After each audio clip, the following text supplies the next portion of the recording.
UFC Fight Night, Sandhagen versus Nurmagomedov, co-main by Nurmagomedov versus Michael, and a lot of good fights on this card, man. Starting it off versus Cedric Dumas versus Dennis Tulan.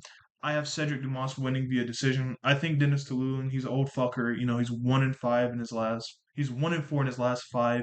Well, I Cedric Dumas, he hasn't won against the greatest competition, but at least he's winning fights. He's shown off that he's not a complete can. He beat Abu Azaitar. Not a great fight, but clearly shows he's technically there. And he also beat up Corey Brundage. He was able to beat up a good wrestler and win via decision. Of course, I know he lost his last. He lost two others, but I think that's going to come in handy. I think a guy like Dennis Tulan, an old man, very limited game, coming in with a 1-4 in his last five. I don't think he's going to be able to get one over for Cedric Dumas. I have Cedric Dumas via decision. Moving on to the card, Jai Herbert versus Roland Bedoya. This is a little sketchy of a fight. Jai Herbert is coming off of a loss due to Farizama. Roland Bedoya, he's coming down a division. He's coming down a division. He's recently faced Chaos William, big power puncher. I think Jai Herbert being 6'1" at lightweight, which is fucking crazy. 6'1" at 155 pounds. That's insane. Most of the top 155-pound guys are 5'10" to 5'9". Jai Herbert being that tall and rangy, especially having the power he does and the creative striking he does, I think it's going to hold a very good. I think it's going to be a great advantage to Jai Herbert. Of course, Roland Bedoya has been in there with power punches. I think he's going to be used to the power. I don't think he's going to be afraid, but I do favor Jai Herbert. Some things that do worry me about this fight is Jai Herbert's fucking 36. He's 36. He doesn't look it, but he's 36 and he's getting up there in age, man. I have Jai Herbert via decision, but I wouldn't be surprised if Bedoya, wallops him. Serena Dakova versus Sam Hughes. This is another female fight. They always go to the decision. Got to remember that. You gotta make sure every single time you think about it, you gotta remember they always go to a decision. With that being said, Victorina Dakova, she's looked good in her recent fives. She's a touted prospect. She's done pretty well, and against a girl like Sam Hughes, who's pretty middle of the pack female MMA fighter. I really do believe in Dakota. I have her via decision. Graham Kozlowski versus Jordan Vukinik. Vukinik, um, Vukinik, he's coming in from Cage Warriors, short replacement for the original fight that was going to happen. Unfortunately, it fell through. So we have Groom Kozlowski versus him.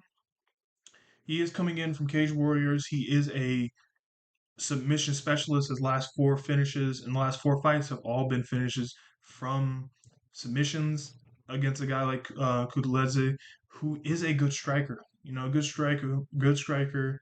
We've seen him go against good wrestlers like Mateus Gamrot and hold his own. So this is going to be an interesting fight. A lot of people are leaning Garam due to just he's been proven more. He's shown off that he is a capable wrestler, but a capable striker who's capable of defending from wrestlers.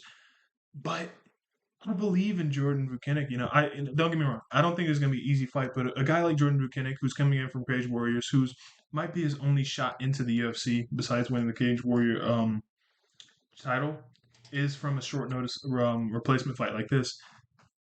I really do think Jordan Vukin is gonna have to come into this fight and give it his all if he wants to be in the UFC. And beating a guy like Graham Kozlowski on your first fight into the UFC, that's gonna catapult you into a top 15 fight. And I don't think that's something you just slip through the crack, especially if you're, not an old MMA fighter. He's only 28, coming in from Cage Warriors. I really do hope Jordan Vukinik can make this into a real. He's gonna may have to make it into a fight that goes from medium range to the clinch range. He's gonna have to hope to trip him out or get him against the fence and get him down for him to really enable his game. But Guram Kozlowski, he's a good striker. We've seen him fight grapplers before and win. All I can do is hope that Jordan can get him down. I have Jordan via submission. I say third round submission. Better late than never. The real star of this fight night, in my opinion, Shamil Meal Gaziev versus Dontel Mays. For all the things said, for everything included, I do think Shamil Gaziev is not a bad heavyweight. Technical wise, he's not bad. He has decent striking. He has decent power as well as cage wrestling. Which in these heavyweight fights, they can win you. Like just being able to wrestle when you need to can get you out of bad situations at heavyweight. In wrestling at heavyweight, it seems to be incredibly taxing on the body and the cardio than other divisions. Like lightweight, you see people wrestle for like a round or two, and they're back at it right in the third round. If you see somebody wrestle for just a round in heavyweight, man, you just know right by round two they're huffing and puffing. You just know they're starting to breathe through their mouth in round two. I think that's a really good ability to have at heavyweight. Shamil Gaziev does have okay striking. He has long arms. He has decent power. He's a big boy. And I think he's going to be able to put it on Dante Mays. And if Dante Mays does be able to, get his striking game off, I don't think he's going to be able to KO Shamil Gaziev. I think even if Shamil Gaziev gets rocked, he's going to be able to, he always has the ability to shoot for a double leg. And I think he's going to do that. And I think he realizes that. And I think that can get you far in the heavyweight division. Just being able to be a decent striker and being able to shoot when you need to shoot. I have Shamil Gaziev by KO. I wouldn't be surprised if this goes to decision, but Shamil Gaziev, all he has to do is come in the same form he came in when he fought Rosenstruck. He didn't have a horrible fight against Rosenstruck. It's just he kind of got he started off very strong, but he kind of lost um, as the fight progressed due to his cardio. And I think if you put heavyweight prospect in their second fight in the UFC as a 5 rounder, I just don't think they're gonna fucking win. All right, I just don't think that's something that happens for heavyweight prospects. But if Shamil Gaziev has improved since then, it just makes me more confident he's gonna win this fight. Moving on in the card, Muhammad Yaya versus Ken Fernandez. Listen, I think people judge Muhammad Yaya harshly for his fight against Trevor Peek. Yaya he's kind of like a all rounder. He's good at he's not good at anything. He's not horrible at anything. He's just kind of middle pack. He's okay at everything. I think real. Fernandez. He's not a bad fighter at all. We've seen him. He's 3-2 in his last five. His best win is coming off of Felipe Douglas. He's not horrible. He went to a split decision with Marcus Duquesne, which I think is a great fight. I think Duquesne as an opponent is better than Trevor Peek. A lot of people clown on Trevor Peek, but Trevor Peek is a very physical guy. He throws fucking bombs. Even when he's gassed, he throws bombs, and he's a very strong guy. If you ever see his amateur fights, Trevor Peek's amateur fights are so fucking funny. Go watch him because you can tell he really beats up on these people. He just has that strength and power to him that allows him to make him a very difficult fight. And I think that's one of the reasons Muhammad Yahya lost his fight with Trevor Peek. But I think Fernandez is going to be able to beat him. I think even bringing a guy like Marcus Duquesne to a split decision shows how good you are technically. And I think that being that technical and being able to handle the explosiveness of Marcus Duquesne, especially now that he's turned grappler from being an exciting striker, I think that's going to be a very big issue for Muhammad Yahya to overcome. And I don't think he's going to be able to overcome it, especially against a guy like Fernandez. I have Fernandez winning via decision. Moving on the card, we have Azamat Murkanov versus Alonzo Minifield. Alonzo Minifield, he's as dumb as a sack of fucking shit. This guy's a fucking idiot. I remember I literally predicted in the Carlos Arborg fight when I was at a friend's house eating dinner right before the fight happened. I said, "Watch this guy get KO'd in the first minute." I said the first 10 seconds, but it happened in the first 30. Whatever. The first 10 seconds of the Carlos Arborg fight, he gets KO'd in the first 30. Like he's just fucking stupid. He always comes in with the worst possible game plan over and over and over. I think it's one part Minifield being fucking dumb. I think it's another part that his main coach or cornerman is Pat fucking Barry. Dude, you're just not gonna get good MMA advice from a guy like Pat Barry, bro. Like maybe if you want to, I don't know, take advantage of a teenage girl while she's in a very vulnerable position. Maybe that's the type of guy you would go for in that situation. If you wanted advice in that situation, I guess you would go for Pat Barry. But Alonzo Minifield, he's older. He's 36, man. He's 36, and in a few months he's turning 37 against a guy who just turned 35. As well as Markanov having the exact amount of power. They both are very powerful guys, very physical, powerful guys, especially in Minifield case. He's very explosive, but I think him coming off of a bad KO and him losing the way he did will really it really will hinder him in this fight. Hamza Markanov versus Alonzo Minifield. I have Markanov versus second round TKO, man. I think this is all stacked against Minifield. Of course, Minifield does have that KO power. He can turn the fight back anytime he wants. He always has a nuclear option, but I'm gonna have to pick against him. Joel Alvarez versus Elvis Brenner. Big fan of Joel Alvarez. I've been a big fan of Joel Alvarez since Thiago Santos fight. I think he's a very good prospect. Unfortunately, he's dumb as fuck. Unfortunately, he only fights once a year. If this guy fought twice a year, the entire lightweight division would actually have a fucking challenge. Because this guy, Joel Alvarez, is so like he's physically there. 6'2", big, strong guy. As well as skill wise, he's there. He's a very good submission artist, and he has very good hands. He's very good. He has good straights, good 1-2s, good kicks against a guy like Elvis Brenner. Elvis Brenner, it seems like this guy gasses out every fucking fight, but somehow, I don't know how, I don't know how or which way he does this. He will gas out and continue to fight with the same pace as if nothing happened. He did this against the Mittelbeck Orobal fight. He gassed out in the middle of the second round and just continues to fight like nothing happened. I think the real thing that's going to come, I think the real deciding factor in this fight will be Elvis Brenner's lack of head movement and lack of proper striking defense. I think Joel Alvarez will be able to just tag him up on the feet and eventually bring him to the ground when he's hurt and get a second round submission. Elvis Brenner, he's a good submission artist. Elvis Brenner, he is a crafty striker, but I don't think it's going to hold up against a guy like Joel Alvarez, who's a very good striker and a very good grappler, especially with the big height advantage. It says Elvis Brenner is 5'10". I don't believe he's probably like 5'9". So we're talking about a almost 5 inch to 6 inch height difference. On Tapology he's listed at 6'3", but UFC is listed at 6'2". Anyways, he's a big ass lightweight. That's all that this really comes down to. And I do think he's going to be able to beat Elvis Brenner. Respect for Elvis Brenner for taking this fight, but I think Joel Alvarez is going to wallop him. Moving on, Mackenzie Dern. You know, as this woman loses more and more fights, she shows off more and more. That's what I have to say about Mackenzie Dern. The actual fight. You meant the fight. Okay. Mackenzie Dern, good submission artist. She's on a kind of a bad losing skid. She's two loss skid right now. She's 3-2 in her last five against Lupita Gades. One 4-1 in her last five. Doing well. A lot of people are picking Mackenzie Dern, and I am too. I'm picking her via decision. I don't care about female fights, I'm gonna be real with you.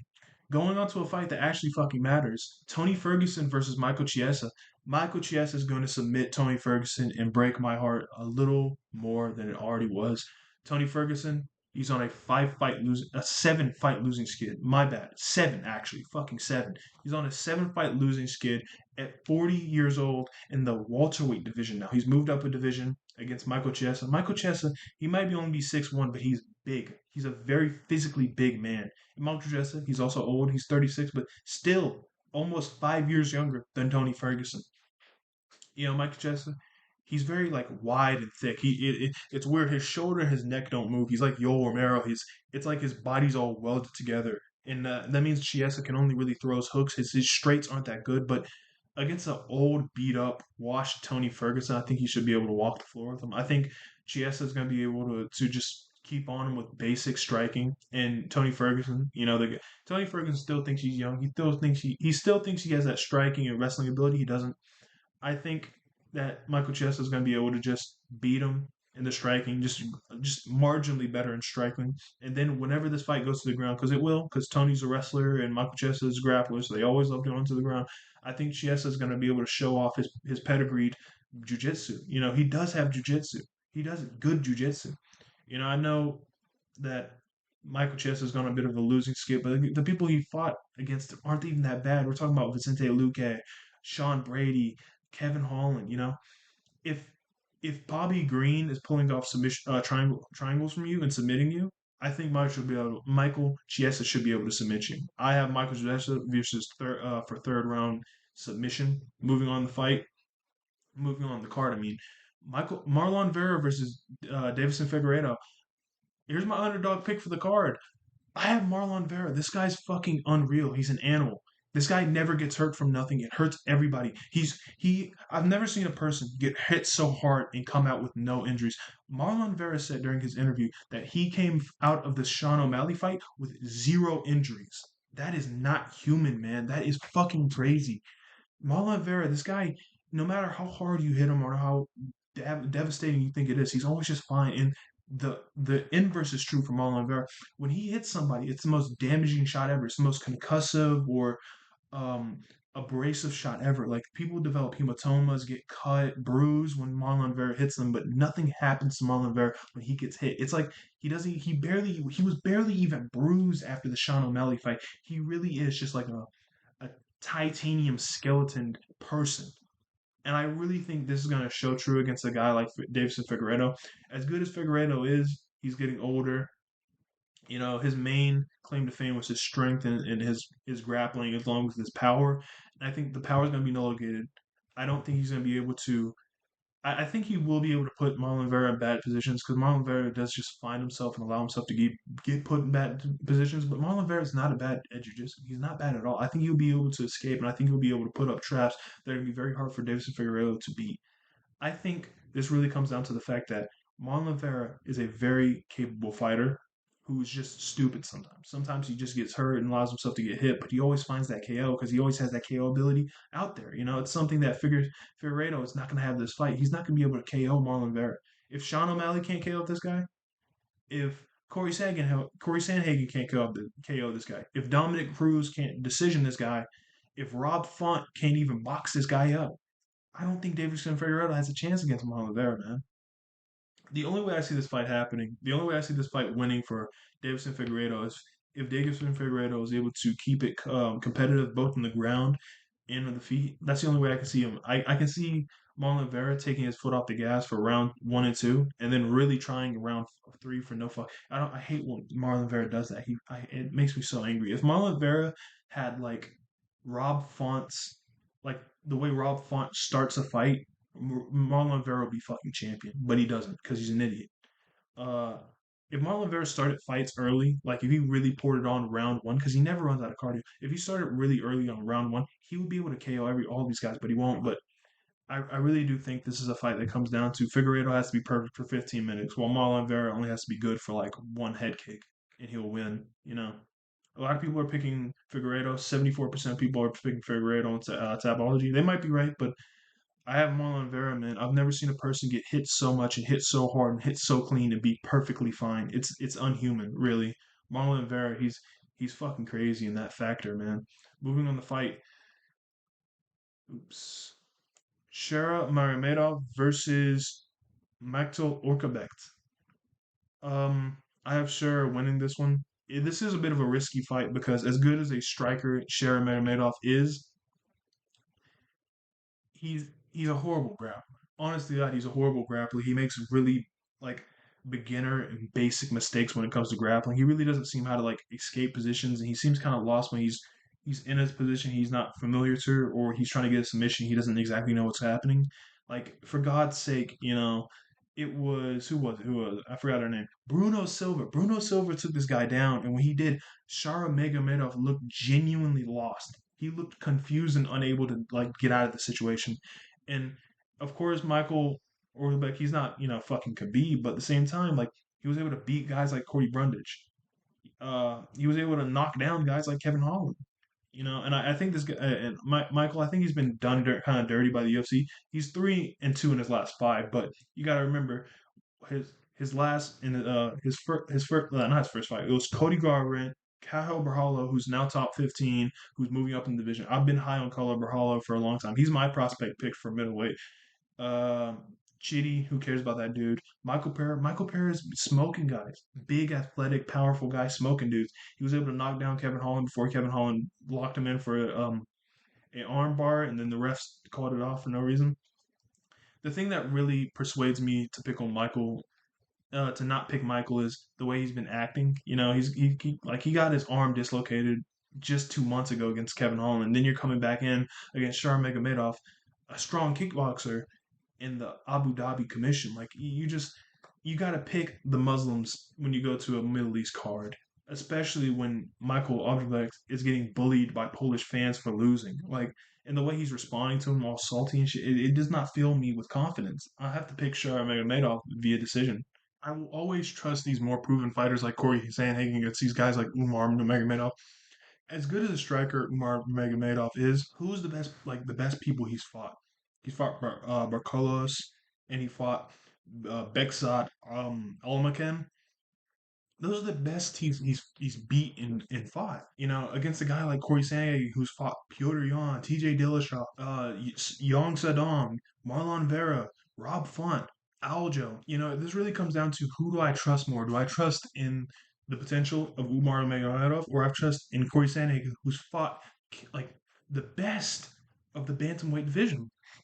As much as I like Umar, and as much as I rate his striking, Umar does have some great striking. He probably has some of the best striking of the Nurmagomedov family, besides Saeed and Usman. I just can't pick him, and I know people are gonna be like, well, what about his grappling? And didn't Corey Sandhagen get out grappled by T.J. Dillashaw? T.J. Dillashaw off coming off of a busted shoulder. My response is, yeah, that did happen, but since then we've seen it. Corey Sandhagen's grappling, particularly his wrestling, has gotten so much better since then. In the Rob Font fight and the Marlon Vera fight, we've seen that Corey Sandhagen's wrestling has gotten much better since the days he fought Aldo and the days he fought not Aldo, Aljo, and the days he fought T.J. Dillashaw. I really want to hope. I want to believe that Umar will beat Corey Sandhagen. I do like both of these guys. I don't hope anybody beats anybody, but I do want to see Umar versus Sean O'Malley. I do want to see that. I think that'll be a hype fight. I think Corey Sandhagen versus O'Malley will be also a good fight. I don't think it'll be nearly as hype, but I like both of these fighters. They're both very exciting. They're both they're both great strikers. I think there would be both great fight for Sean O'Malley. But I have to pick Corey Sandhagen to win this fight. He's just a more proven fighter. He has more experience against higher caliber fighters than Umar Nurmagomedov. That'll be all for this. That'll be all for this card.